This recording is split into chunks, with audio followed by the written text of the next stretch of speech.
28వ అధ్యాయము 3వ వచనము చదవబడినటువంటి ఆ వచనం యొక్క గుణగణాలను కొద్దిసేపు మనం ధ్యానిద్దాము. ద్వితీయోపదేశకాండము 28:4 2016లో దేవుడు నాకు ఇచ్చిన వాగ్దానం. దేవుడికి స్తోత్రం. ఎప్పుడంట?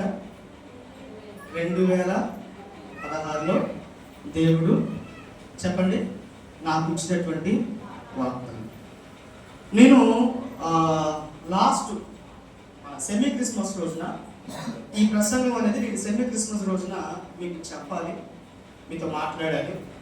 అయితే దేవుడు ఆ రోజు ఎందుకులే ఈరోజు మాట్లాడుతున్నాను, ఒకవేళ ఆ సమయాన్ని ఒకవేళ మార్చాడేమో, నేను మీతో ఈ విషయాలను మీతో మాట్లాడాలని, చాలా మీ ఊహాగానాలకే కొన్ని విషయాలను వదిలేయాలి అని నేను తెలియజేస్తా ఉన్నాను. గత సంవత్సరంలో వచ్చిన వాగ్దానాలు ఎవరి దగ్గరైనా ఉన్నాయా, లేకపోతే జ్ఞాపకం ఉన్నాయా? పోయిన సంవత్సరంలో మీకు అంటే పోయిన సంవత్సరం అంటే ఈరోజు ముందు సంవత్సరం కాదు, 2023 అర్ధరాత్రి తీసారు చూసారా, 2024 కొరకు. ఆ 2024 సంవత్సరంలో మీకు ఇవ్వబడినటువంటి వాగ్దానాలు మీ జీవితంలో నెరవేర్చబడ్డాయా?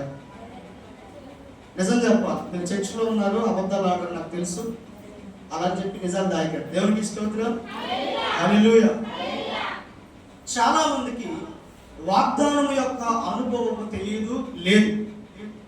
వాగ్దానం ఏం జరుగుతుందో, ఎలా జరుగుతుందో, అసలు పని చేస్తుందా అనేటువంటి ఆలోచన కూడా ఎవరికి లేదు.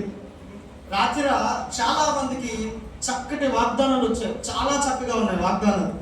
నాకు చాలా సంతోషం అనిపించింది. ప్రియులారా, నేను చెప్తూ ఉన్నాను, వాగ్దానం రావడం తప్పు కాదు, వాగ్దానం తీసుకోవడం తప్పు కాదు, కానీ ఆ వాగ్దానం జీవితంలో నెరవేర్చబడుతూ ఉన్నదా లేదా అన్నదే కావాలి. చాలా ఆసక్తితో కొంతమంది అయితే 5 నిమిషాలు అని చెప్పి తీసుకున్న వాళ్ళు ఉన్నారు.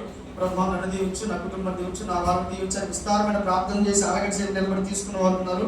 నటుకున్న ఎవరు చూడట్లేదని చెప్పి తీసుకుని పోయిన వాళ్ళు కూడా. ఎవరు ఎలా వాగ్దానం తీసుకున్నా కూడా దేవుడు మాట్లాడేది ఒకే విధానం. ఈ ఒక్కడ వాక్యం ఏం చెప్పబడుతుందంటే, నీవు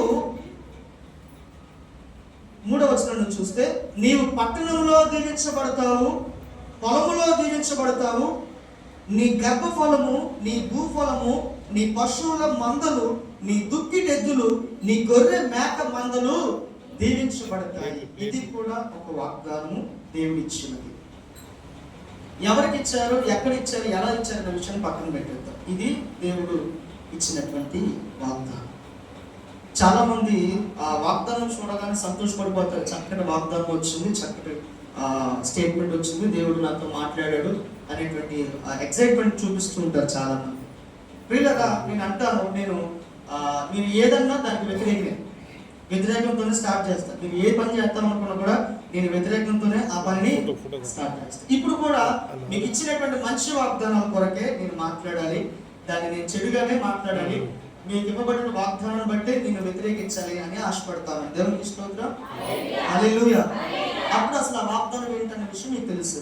ఇప్పుడు రాత్రి నాకు వచ్చినటువంటి వాగ్దానం ఏమిటంటే, నా నోట ఆయన మాటను ఉంచి ఉన్నాడు అని వచ్చింది.